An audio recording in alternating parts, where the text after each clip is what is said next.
ఎందుకు ఢిల్లీ వరకు వచ్చి జర్నలిస్టులు నిరసన తెలపాల్సిన పరిస్థితి ఏర్పడింది తెలంగాణలో? అంటే తెలంగాణలో ఈ పరిస్థితి ఇలా ఉంది కాబట్టి ఢిల్లీకి రావాల్సిన అవసరం వచ్చింది మాకు.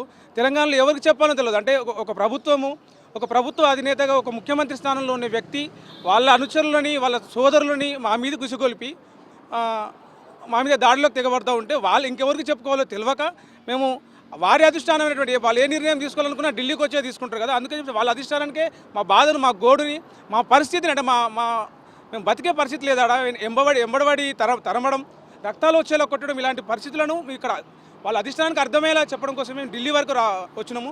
2 3 రోజుల నుంచి రాహుల్ గాంధీ సార్ని కలవడానికి మేము ట్రై చేస్తూనే ఉన్నాం. కాబట్టి ఆయన అక్కడ కాశ్మీర్ ఎలక్షన్ అని చెప్పేసి అక్కడ ప్రచారంలో ఉన్నారని చెప్పేసి మాకు అవకాశం దొరకలేదు రాహుల్ గాంధీ సార్ని కలవడానికి.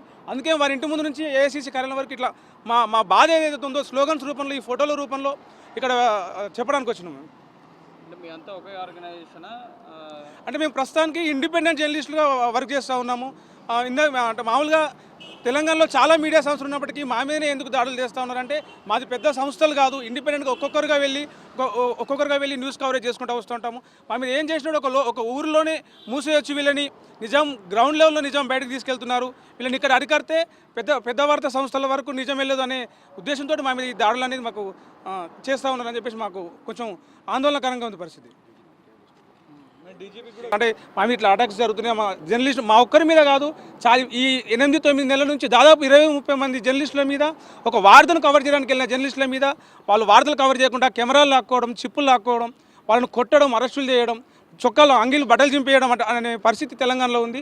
సో అక్కడ ఉన్నప్పుడు అక్కడ ఎవరికి చెప్పుకోలేక పరిస్థితులకి ఢిల్లీ వరకు వచ్చినాం. కంప్లైంట్ చేసి వస్తుంటే కూడా మా ఆఫీస్ దగ్గర 4 కార్లు రెక్కి పెట్టడం, కొంతమంది నయీంకి సంబంధించినటువంటి కొంతమంది ఆ గ్యాంగ్లో ఉన్నటువంటి కొంతమంది మా ఆఫీస్ చుట్టుముట్టు రెక్కి చేయడం, ఇట్లాంటివి చేస్తూ ఉన్నారు. అందుకే గత్యంతరం లేక విధులేని పరిస్థితిలోనే ఢిల్లీకి రావడం జరిగింది. మెయిన్ స్ట్రీమ్ జర్నలిస్ట్ ఎవరు లేరు ఇందులో, మీరు ఇండిపెండెంట్గా మెయిన్ స్ట్రీమ్ జర్నలిస్టులు ఎందుకు లేరు అంటే ఈ పెద్ద సంస్థలు వాటికి ఆ జర్నలిస్ట్ ఇప్పుడు లోగో చూస్తే కొంత బయట ఏం చేసినా కానీ బయట ఈజీగా స్ప్రెడ్ అవుతుంది కాబట్టి ఇండిపెండెంట్ జర్నలిస్టుల మీదనే ఎక్కువ ఫోకస్ చేస్తూ ఉన్నారు. మేము కొంత గ్రౌండ్కి వెళ్ళేసి కొన్ని వాస్తవాలు బయటకు తీసుకొస్తూ ఉంటే దాన్ని తట్టుకోలేక గవర్నమెంటే ఇది చేస్తుందని చెప్పేసి మేము ఆరోపిస్తాం.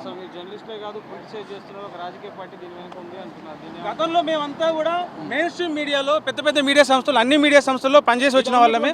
ఇక్కడ ఉన్న అందరం కూడా మీడియా సంస్థలు, ప్రధాన మీడియా సంస్థలు ఏవైతే ఉన్నాయో వాళ్ళని అన్నింటిలో పనిచేసి వచ్చిన వాళ్ళమే. మేము ఇండిపెండెంట్ జర్నలిస్టులు ఏ పార్టీకి అనుకూలంగా చేసే జర్నలిస్టులం కాదు. మేము జర్నలిజానికి, జనాలకు, ప్రజలకు, సమస్యలకు అనుకూలంగా పనిచేసే జర్నలిస్టులు. అందుకే మా మీద ఇలాంటి అటాక్స్ జరుగుతున్నాయి. మేము ఏ పార్టీకో కానీ ఏ వ్యక్తికో కానీ అనుకూలమైన మీడియా కాదు మాది.